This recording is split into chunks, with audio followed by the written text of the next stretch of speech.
Valérie Mérès célèbre ses 69 ans le jeudi 8 juin 2023. La comédienne vit une vie à 1000 à l'heure depuis bien longtemps. Il y a 50 ans, elle tombait d'ailleurs amoureuse d'un très célèbre confrère. Ils ont ri. Beaucoup. Et ils se sont aimés.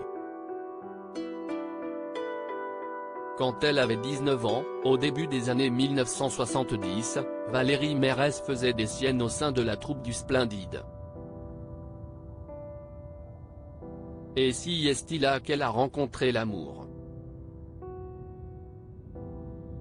Il s'agissait de sa toute première idylle. L'élu de son cœur, Thierry Lhermitte himself. Cette histoire, la comédienne l'a souvent évoquée, notamment en 2009 dans son autobiographie intitulée Quand je serai grande, je serai actrice américaine. Si est ma première grande histoire d'amour, je n'avais aucune raison de ne pas l'évoquer, écrivait-elle. Elle a duré 3 ans et on a vécu ensemble tout de suite. Avec le reste de la troupe, on a construit le Splendide. On faisait rire les gens, c'était génial.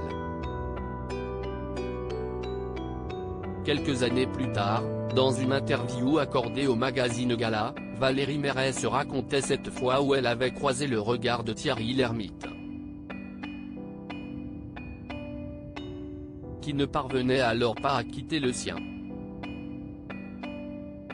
J'avais un caractère de gamine avec un corps provoquant, se souvenait-elle. Je plaisais beaucoup. Quand Thierry Lhermitte m'a rencontré, il a confié à Gérard Jugnot, je viens de rencontrer la plus belle femme du monde. Gérard, lorsqu'il m'a croisé ensuite, a dit qu'il était un peu déçu. Je lui ai répondu, pas de problème, je préfère plaire à Thierry qu'à toi. Mais je trouvais Thierry presque un peu trop gentil.